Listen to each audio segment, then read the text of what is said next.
Eu cresci como todo mundo assistindo novela. Quando eu era criança assistia novela na Globo. Era a única coisa que pegava bem quando eu era criança na televisão. Era a Globo. O SBT pegava uma imagem super leitosa. A Record, a Band pegava super mal. E eu fui ter TV a cabo. Primeira TV via satélite que eu tive foi... E mesmo assim só tinha TV aberta, só que era com qualidade um pouco melhor. Foi em 1990, talvez. E em 93, 94, TV a cabo.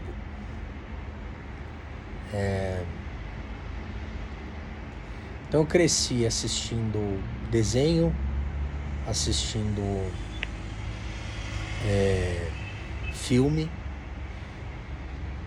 ouvindo música.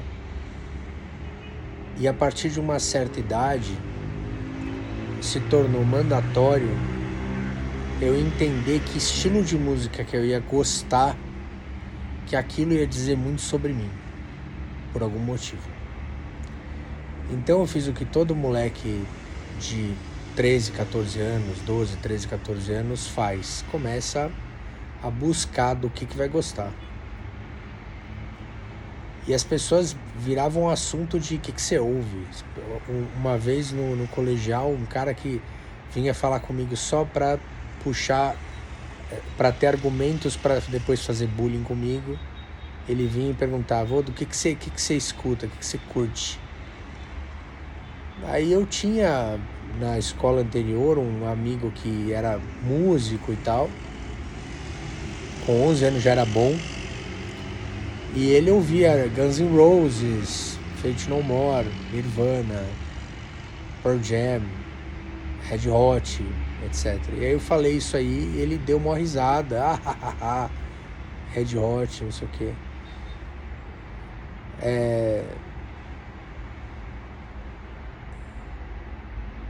E mesmo adulto, o seu gosto musical é, por algum motivo, muito preponderante. A coisa que eu acho curiosa, na verdade, é que o gosto musical ele vai determinar qual que é a droga que você consome, porque todos são uma espécie de droga.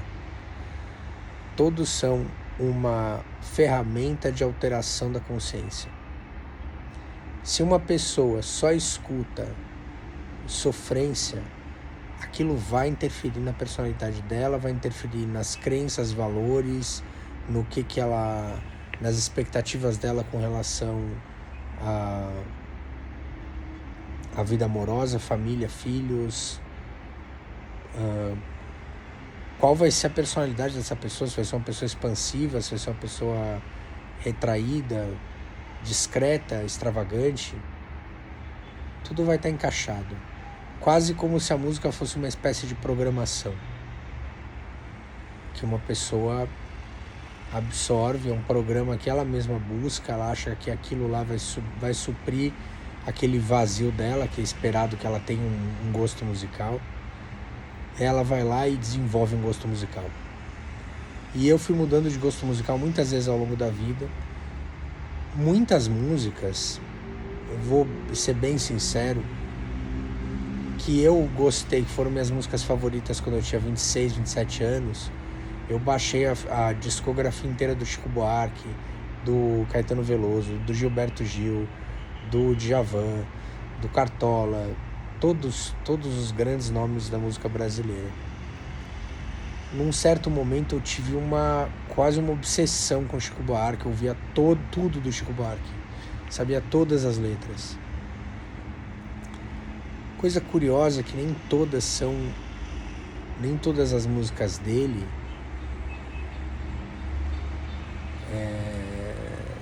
são agradáveis. E isso é verdade para várias músicas de vários artistas. Eu estava ouvindo no carro outro dia Bob Dylan. Tem um momento lá, algumas músicas dele que ele desembesta com aquela gaita que, meu Deus do céu, você tem vontade de pular da janela do carro. E é, porra, um ícone máximo, é o grande O Like a Rolling Stone é uma obra monumental que inaugurou um movimento e não sei o que lá. Quanto disso aí não foi... Ó, vamos fazer bombar esse cara aqui. E aí eles fazem bombar e a gente compra. Quanto não foi isso ao longo da nossa vida, ao longo do século XX? Quanto não foi tipo, ó, esse filme aqui... E ainda rola, em menor escala, mas ainda rola. Ainda rola tipo, olha, esse vai ser o show do U2 é o concerto maior, é o maior espetáculo, e as pessoas pagam milhares de reais e lota aquela porra pra ver o U2 cantar.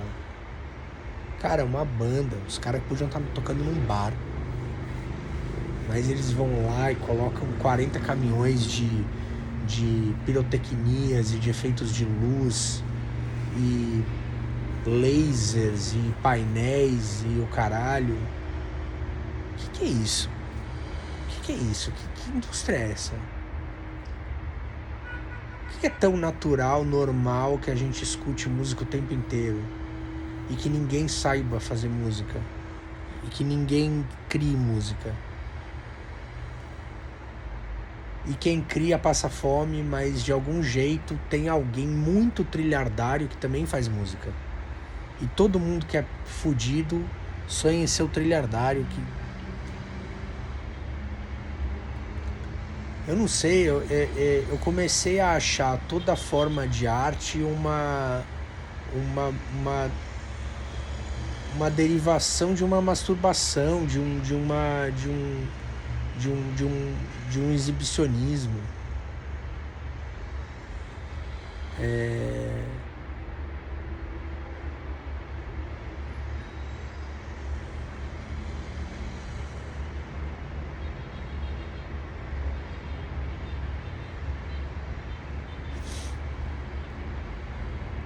Até a minha arte, que eu vejo com um sentimento super maior de por que eu crio, né? Por que eu faço o que eu faço,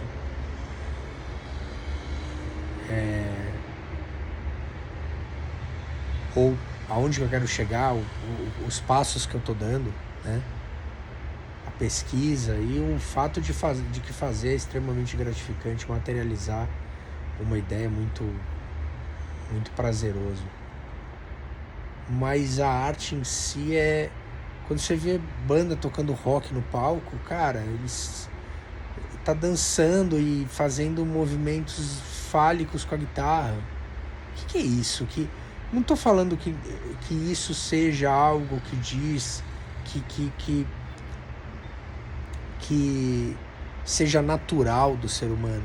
Esse é o meu ponto. Eu não acho que é. Porque nunca foi. Se você ver como era a música 500 anos atrás, tinha os músicos que faziam música... a música para as elites era um instrumental ultra elaborado e assim como todas as outras formas de arte, a música era o que era a pintura. Quadros muito realistas e perfeitos, a escultura que parecia de verdade, uma técnica refinada, e uma produção elaborada. Era a moeda de 500 anos atrás. E para pobre era música popular. Eram músicas religiosas ou músicas relacionadas a rituais ou histórias. Ninguém era... O que você ouve?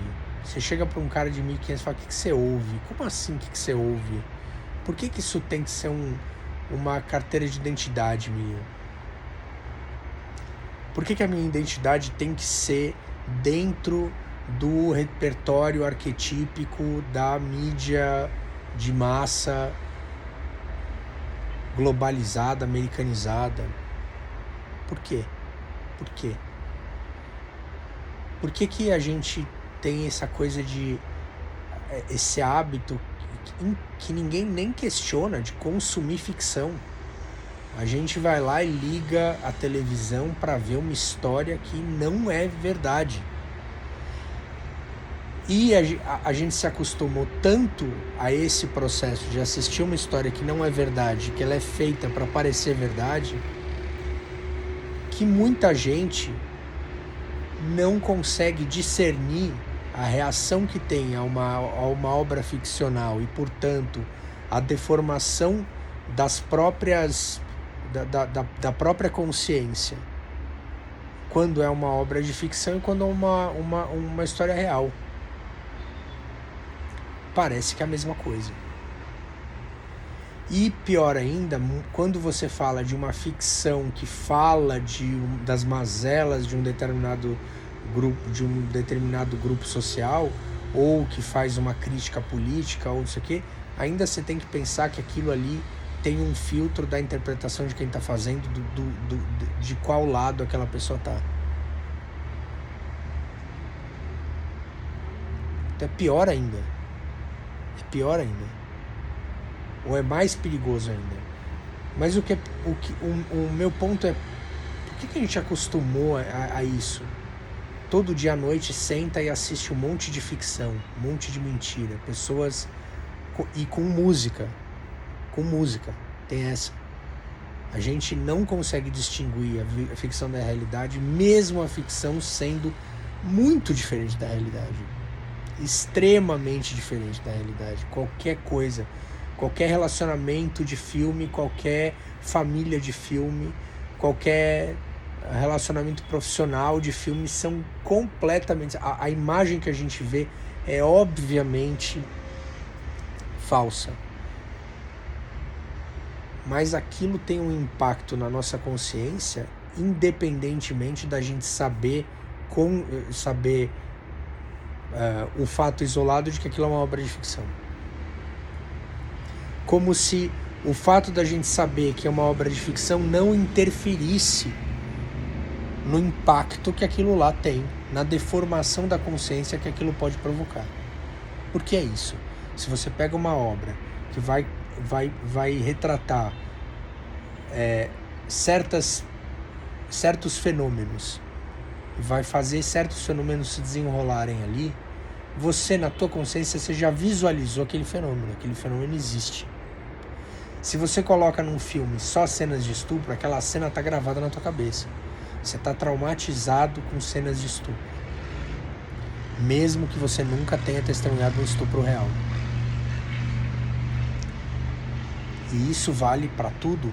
Isso vale para relacionamentos, como são as famílias nos filmes, como são as famílias na vida real, como são as histórias de amor nos filmes, como as pessoas discutem, como as pessoas falam. Porque se você for ver uma conversa entre pessoas normais, as durações das frases numa conversa normal são muito mais breves do que numa história de filme, num diálogo cinematográfico. As pessoas vão lá e desembestam a falar. Se você assiste Gilmore Girls, por exemplo, a mulher ela desembesta a falar no 1.5 do WhatsApp, um texto que parece que o ChatGPT falando, ultra elaborado, arquitetado. E aí você fala, gente, ninguém conversa assim. Ah, não, mas é genial, o argumento é muito bom, o texto é muito bom. Então tudo bem? Então é isso. A gente vai entender que o que a gente está fazendo é essa feitiçaria de deformar consciências. É isso. Porque a música, de certa forma, é uma feitiçaria de deformar consciências, o cinema é uma feitiçaria de deformar consciências. Em que momento que a gente vai entender o poder real que a cultura superprocessada tem sobre as pessoas?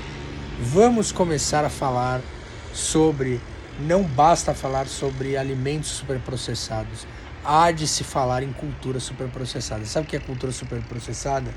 É aquela cultura que foi desenhada e tem muitas camadas de processamento da cultura crua, do fenômeno cru, da realidade da vida e você. Ela vai chegar com muitas camadas de processamento. Então ela vai chegar com uma agenda política de uma elite absolutamente abjeta.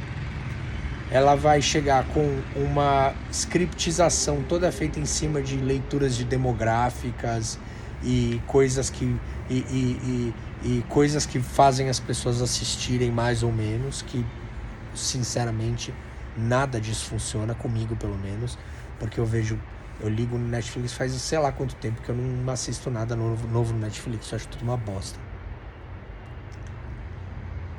Eu começo a assistir e paro. Então, sei lá, pelo menos comigo, esse sistema, essa ciência do Netflix de fazer a gente assistir não funciona.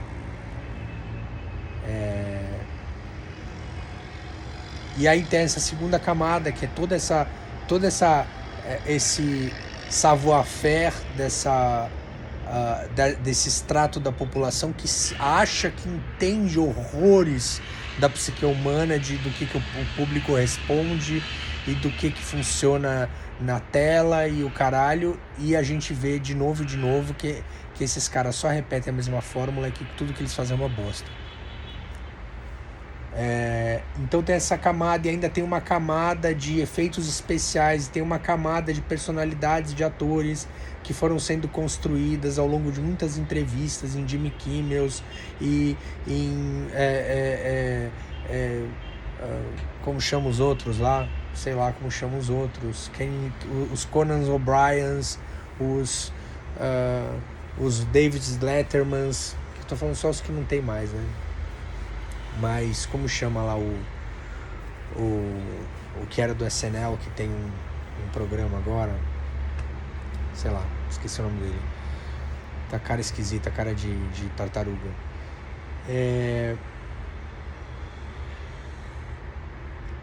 E aí tem todas essas camadas, e aí um diálogo super falso que é feito por roteiristas que vão e aí submetem a focus group, não sei o que lá. Ou seja, essa informação que chegou para as pessoas, ela tá num nível de superprocessamento que ela é inconsumível.